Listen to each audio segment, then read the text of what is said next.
Da un lato gli imprenditori che nel piano casa vedono un'importante occasione di ripresa di un settore, l'edilizia, in ginocchio da tempo.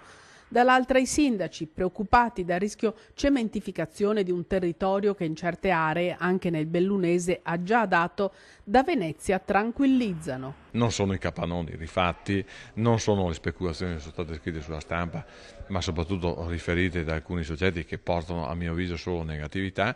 È una linfa vitale per le imprese artigiane e per le imprese essenzialmente che si occupano di edilizia e di indotto.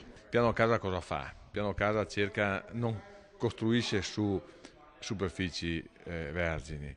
Il piano casa amplia le case esistenti. 150 metri cubi è il minimo che consentiamo a chiunque.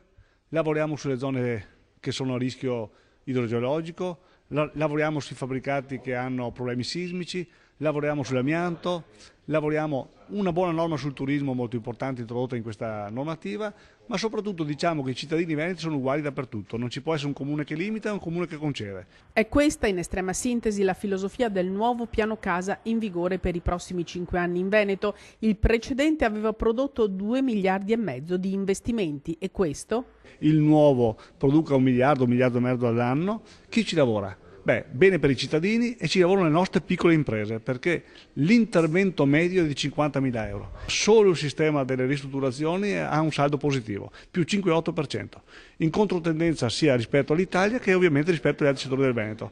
Cos'è che fa la differenza? Il piano casa, una legge dove c'è poca burocrazia e tanto cittadino. Alleata dei sindaci nel criticare il piano anche il sottosegretario ai beni culturali Ilaria Borletti Buitoni.